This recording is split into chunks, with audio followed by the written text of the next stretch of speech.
Zach, that was a nice trial this morning. Yeah, it was. It was all he needed, really. Michael just wanted me to sit out the back and make sure he was switched off and just let him come through under his own steam without making him do too much. He's had, by Hong Kong standards, a somewhat unorthodox campaign going into a derby, and it's been a long time since we last saw him racing. Yeah, well, he's a lightly framed horse, and Michael feels that he can do enough with him on the track without having to race him. He thought if you had to run him in the 1800 metre race, it would have just pushed him over the top. So, you know, he knows what he's doing. I've been working the horse in the morning, and he feels terrific. And as we've seen, his trial today was first class. So, you know, I think Michael's done the right thing by skipping that race. And what he's shown at home in Ireland and also early doors here in Hong Kong, he is the ideal derby type of horse and a stakes winner beyond 2,000 metres in Ireland before coming here. Yeah, he's got the form to run the distance. That's not a worry at all. Obviously, barriers are going to be very important. Pace of the race is going to be crucial, but I'm more comfortable with him now than what I was at his last start.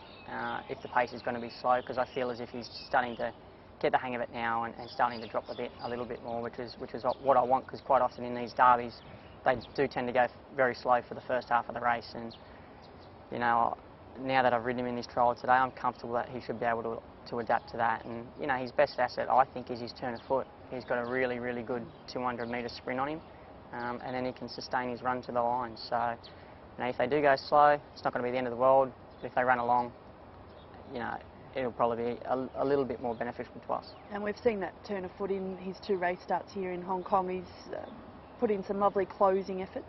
Yeah, exactly. Well, we've ridden him both times to get him to switch off and to get him to hit the line, and he's done that. In the derby, you know, it'll be up to Michael, but if we draw a good gate, it's probably no use giving it away.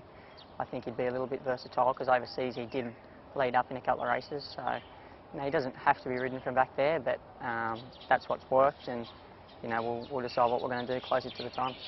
Funny things can happen in racing at any level, even particularly at Group 1. It looks like John Moore's got a mortgage on the Derby with his 2, in particular, Able Friend and Designs on Rome. Is this horse, though, a dark chance of perhaps causing some upset, or certainly being capable of weighing in?